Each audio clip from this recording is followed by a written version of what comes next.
There is a 4-year window between 60 and 63 when the government lets you put substantially more into a retirement account than at any other point in your life, and most people go through it without ever being told it happened. Here is the number. At 60, 61, 62, and 63, you can add $11,250 on top of the standard limit instead of the $8,000 everyone else over 50 gets. $11,250. In 2026, that takes your maximum 401k contribution to $35,750, and the day you turn 64, it drops back to $32,500. That is accurate, and it is also the cheapest thing in this video. There is a rule inside these 5 years that can cost a couple more than $2,000 in a single year. It is triggered by a tax return you have already filed, and by the time you find out about it, there is nothing you can do. The contribution limits are the part everybody talks about. They are not the part that gets people. Gene and Bruce will show up in a few minutes. Both 59, both earning $150,000, both with $520,000 saved, both retiring at 65. They make exactly the same decisions in a different order, 12 months apart, and one of them pays for it. Before that, a word about why this window starts at 60 specifically, because the number is stranger than it looks. Almost every retirement date you know is tied to a round age. 59.5 is when the early withdrawal penalty stops. 65 is Medicare.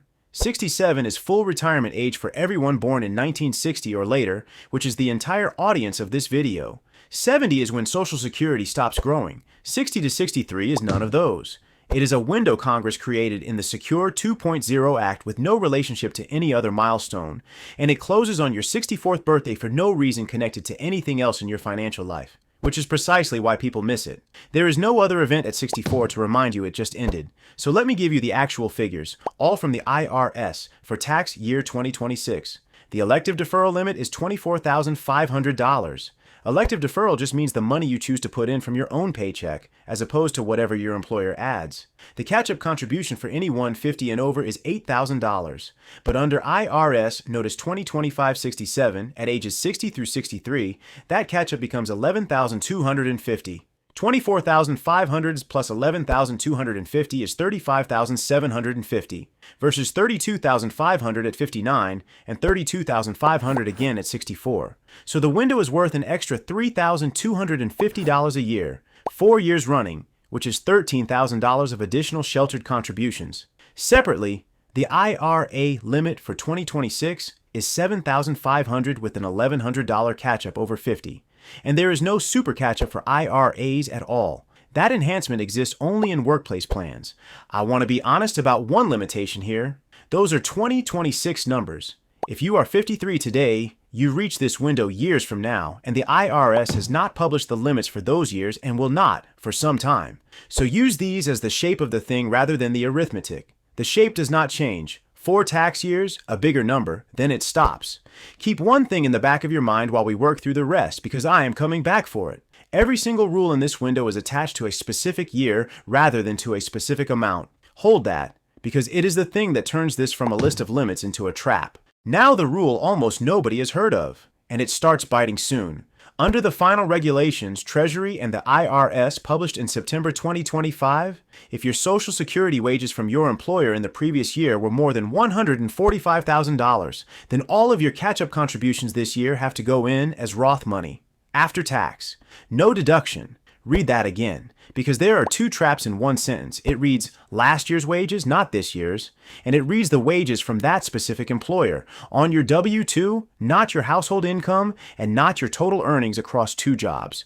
So a man who has a strong year at 59, maybe a bonus, maybe some overtime, loses the deduction on his catch-up at 60, even if his income at 60 is lower, even if he switched to part-time.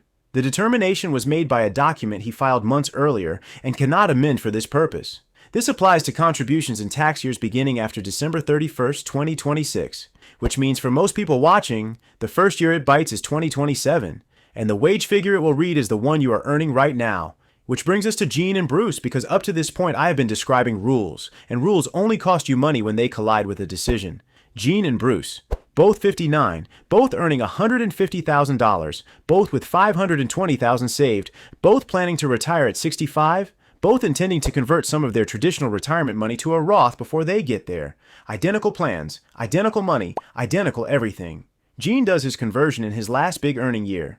It feels efficient. He is getting it done while he is still organized, and he only has to think about it once. Bruce does his conversion the year after he stops working, when his salary has dropped to nothing and his income for the year is just his dividends. Before I tell you what that costs, I want you to guess. Same total conversion, same man, same retirement date. The only difference is a 12-month gap. Hold a number in your head, because the real one lands harder than people expect. Here is what Gene did without knowing it. He stacked a large conversion on top of a $150,000 salary in the same tax year, which pushed his modified adjusted gross income well up the scale. Modified adjusted gross income, which everyone shortens to MAGI, is essentially your total income with a few items added back. And Medicare reads that number, though not in the year you earn it. It reads it 2 years later. Lay that into the timeline and here's what happens. The Centers for Medicare and Medicaid Services set the 2026 standard Part B premium at $202.90 a month. But if your MAGI was above $109,000 as a single filer, or $218,000 married filing jointly, you pay a surcharge on top. It is called IRMAA, the Income-Related Monthly Adjustment Amount, and the brackets run in steps. $284.10, then $405.80, then $527.50, and up.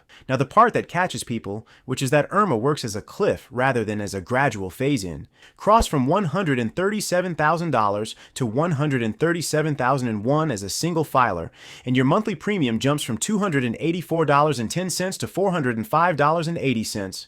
$1 of income. $122 a month for 12 months for both of you if you are married. There is no proration and no partial credit. And the look back is 2 years. The Social Security Administration states it plainly. Your 2026 premium is set from the return you filed in 2025 for tax year 2024.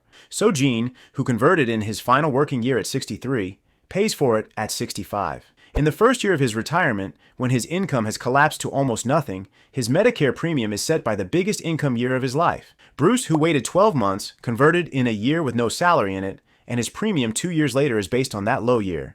Same conversion, same man, effectively. One of them pays 2 extra tiers for a full year, for both spouses, because of which side of December 31st the decision landed on. Which raises the fair objection. What if you cannot control the timing? Plenty of people cannot. And there are 3 real answers. The first is to move the income rather than the retirement date.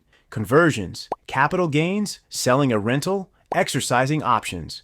These are the discretionary items, and they are the ones you can push across a year boundary. The retirement date itself is usually the least flexible thing in the picture, so stop treating it as the variable. The second is the appeal, which almost nobody uses. If your income dropped because of a life-changing event and Social Security's list includes work stoppage and work reduction, you can ask them to use your current income instead of the 2-year-old figure.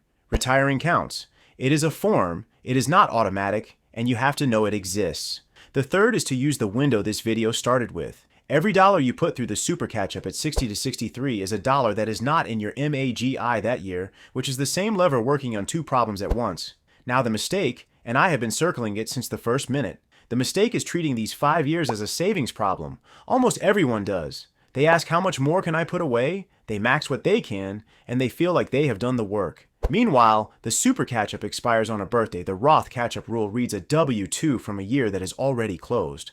IRMAA reads a return from 2 years ago, and Social Security's own taxation thresholds sit at $25,000 and $32,000 where they were set in 1984, never once adjusted for inflation, according to the Social Security Administration's own policy office, which is the whole thing. So let me say it directly. In these 5 years, what you save is not what decides the outcome.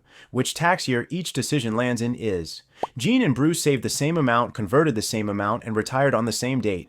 The only variable was the calendar, and the calendar beat the arithmetic. There is one more number you should have, and it is the uncomfortable one.